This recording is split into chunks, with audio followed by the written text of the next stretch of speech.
ताब्यात आरोपीला घेत ते चौकशी चालू आहे. म्हणजे ते अजून आपण अजून संशयित म्हणून ताब्यात घेतली चौकशी चालू आहे. अटक अजून केली नाही. अटक केली ते आमचं म्हणणं होतं की संशयित तेवढा तपास नंतर म्हणून कारण ते नाही तपास 100% चालू आहे. आणि त्यामध्ये इतर लोक आहेत काहीतरी कॉम्प्लेक्सचं काम घेतलेलं त्या संदर्भात होतं. असे काही लोक आहेत की त्यांना संशय आहे ते पण तेव्हा सांगतो विचारल्यावर ते कोणतं नाव आहे. पण हे जसं किती झालं की आधीच बातमी पडली ह्याला संशयित झालं त्यांनी असं नाही आता आपण जी घटना झाली त्यानुसार तुम्ही असं स्टेटमेंट दिलं पाहिजे की तपास चालू आहे.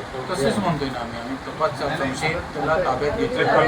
कन्फर्म बातमी आली आहे की नाही ना आम्ही काही बातमी दिलेली नाही. तुम्ही जे आता आला तुम्हाला जे सांगते तेच कन्फर्म. संशयिताला आम्ही ताब्यात घेतलेला आहे. आरोपी बातमी अशी आहे की एक कन्फर्म झाला आणि बाकीचे 2 जण संशयित निघाले. बंदूक मिळाली त्याला पाठणापुढे काही बातमी नाही तशी. गावठी घटना वगैरे पुढची बंदूक वेगळी आहे पाठची बंदूक वेगळी आहे म्हणजे असं ह्यांना कळलं नाही तसं काही बाहेर माणसाला कळलं की आरोपी बातमी दाखवा. कुणी दिली ती बातमी आली ह्याला तसं मी काही नाही. नाही एवढ्यावर काय होतं की तपासाला आरोपी पकडले आणि मग इतर तपास कुठे दुसरी वेळ जाईल असं होणार नाही असं होणार नाही. कारण आम्ही सकाळी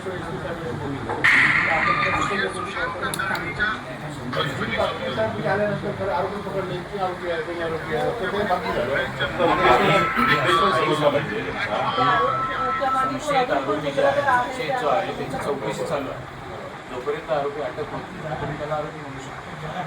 संशयितच म्हणतो आणि इतर संशय दृष्टी झालं चालू आहे तपास चालू आहे. समजा असेल तर उद्या तुम्ही हजर करणार पकड असतं तर ते कोर्टात तुम्हाला काय असेल ते ही करावं प्रोसिजर पुढची करणे. तो आरोपी नाही असं सुद्धा यांचं म्हणणं नाही संशय पकडले त्यांच्याबद्दल परंतु याच्या मागे इतर लोक असतील असं यांचं एक म्हणणं आहे आणि जसा जसा आपल्याला पुढे तपास जाईल जसं जसं लिंक लागत जाईल त्याप्रमाणे आपण त्या त्याचा उद्देश काय होता किंवा नक्की काय होतं त्याला तो होता ना तो त्यांच्याकडे जवळ 4-5 वर्ष कंटिन्यू त्याच्याबरोबर असायचा. त्याला फिट वगैरे यायची तो आवाज वाढवून त्याला फिट येते त्यामुळे एकट्याचं हे काम आहे आम्हाला वाटत नाही त्याच्या मागे कोणतरी मोठे हात असतील आम्हाला संशय आहे. आणि त्याच्या ट्रीटमेंटचा खर्च सुशांतच करायचा. त्याच्या ट्रीटमेंटचा खर्च सुशांतच करायचा म्हणजे आमचा मित्र देतो असं तो बोललेला आहे म्हणजे त्याला असं त्या रिलेटेड माहिती आहे. एवढं म्हणजे हे भूमिका तो घेणार नाही. आता जो विषय आहे ना ते 3 आरोपी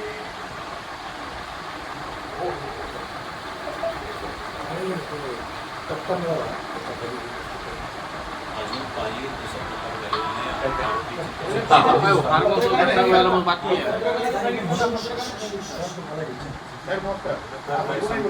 आम्ही पण काय करतोय आमची कामाची प्रोसिजर काय ते महत्त्वाचं. पोलीस म्हणाले की आमचा तपास त्या दिवशी चालू आहे आणि आम्ही सतर्कपणे आता फॉरेन्सिक लॅब सुद्धा काही पुरावे मिळाले आहे म्हणजे मिळण्याचा प्रयत्न करतोय आम्ही अजूनही संशयित म्हणून कोणाला अटक म्हणजे अजून आम्ही त्यापर्यंत पोहोचलो नाही असं त्यांचं म्हणणं आहे. आम्ही योग्य पद्धतीने उद्या सगळी माहिती आम्ही कोर्टात देऊ. यासंबंधी आता जो मृत्यू झाला आहे त्यासंबंधी वेगवेगळे संशय व्यक्त होत आहे. जो बंदुकीचा एक कट्टा देखील सापडला नाही नाही असं आम्हाला कळतंय तुमच्या माध्यमातून ते खरं आहे खोटं आहे पोलीस अजून सांगत नाहीत. उद्या आम्ही बघू नाही तर उद्या आम्ही पुन्हा ग्रामस्थ भेटू. आपण जे पोलिसांना भेटायला गेलो होता मेलावडे साहेबांना त्यावेळी सुद्धा चर्चा करताना असं एक सुरू होतं की बा संशयित म्हणून ज्याला ताब्यात घेतलेला आहे तो जवळपास काही 3-4 वर्ष सुशांत दळवीकडे कामाला होता आणि तो स्वतः त्याला म्हणजे जोरानं बोलले असता फिट यायची किंवा तो स्वतः तब्येतीनं अनफिट आहे.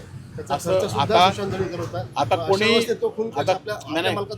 असं या ग्रामस्थांचं म्हणणं नाही की ग्रामस्थांचं म्हणणं आहे की तो ह्या एकटा तो करू शकत असं ग्रामस्थ म्हणतात. आता एखाद्याला आरोपी न ठरवणं हे काही ग्रामस्थ सांगू शकत नाही त्यामुळे तो एकटा असं करू शकत नाही. त्याच्या पाठीमागे आणि कोण असतील त्याच्या दिवशी तपासायला पाहिजे नाहीतर चोर सोडून संन्याशी असताना चोर पळून जातील किंवा चोर सुटतील किंवा जे ह्याच्यात दोषी आहेत ते सुट्टा कामाने एवढंच ह्या सगळ्या ग्रामस्थांचं म्हणणं आहे. अन्य काही पण कारणं असल्याची आपण सांगितलं नाही ते आता पोलिसांना वेगवेगळ्या लोकांनी सांगितले आहेत की आपली काय कारणं असतील ती आता आम्ही प्रत्येकजण पोलिसांनी जर माहिती मागवली तर आम्ही देऊ ती आणि पण आम्ही तपासाच्या सगळ्या ग्रामस्थांचा या तपासावर लक्ष ठेवण्याचा आम्ही प्रयत्न करू. म्हणजे ह्याचा गुन्हेगाराच्या पाठीशी झालं पाहिजे असं सगळ्यांचं ग्रामस्थांचं म्हणणं आहे. परंतु आता काही TV चॅनलच्या माध्यमातून काही वृत्तपत्राच्या बातमीच्या आधारे की ते आरोपी पकडले गेलेले आहेत आणि ते 3 आरोपी आहेत असं सांगण्यात आलं आणि त्याचबरोबर सरकारी वकिलांनी सुद्धा ह्याला दुर्जारा काही लोकांसाठी दिला आणि त्यामुळे लोकांमध्ये संशयाचं वातावरण आहे. म्हणून तिथले ग्रामस्थ आले होते, त्यांना मी त्याच वेळी आलो होतो आणि आम्ही एकत्र पोलीस स्टेशनला भेटलो, SP साहेबांना भेटलो. तर त्यांनी आम्हाला सांगितलं की त्या दृष्टीने तपास चालू आहे. आमचं म्हणणं आहे की योग्य पद्धतीने तपास झाला पाहिजे आणि अर्धवट माहितीच्या आधारे एकाच आरोपींना अटक न करता जे लोक त्याच्या पाठीशी असतील त्या प्रकरणाच्या त्यांना अटक झाली पाहिजे असं सगळ्या ग्रामस्थांचं म्हणणं आहे. हे पोलिसांना सांगितलं आहे. परंतु आपल्यामार्फत मी वृत्त जाणलं की आपण ज्या माहिती देतात त्या आम्ही खऱ्या मानतो आणि आज पोलिसांनी त्या खोट्या ठरवल्या आहेत. त्यामुळे तुम्ही पण बातमी देताना योग्य पद्धतीने दिलात तर आम्हाला सुद्धा लोकांच्या आता खरं तर हत्या झाल्यानंतर हे सगळे ग्रामस्थ दुःखात आहेत, असं असं त्यांचे कुटुंबीय दुःखात आहेत. त्यामुळे त्यांच्या पाठीमागे जाऊन एवढी त्या ग्रामस्थांची आहे की खरा गुन्हेगार कोण असेल त्याच्या पाठीशी गेलं पाहिजे. पोलीस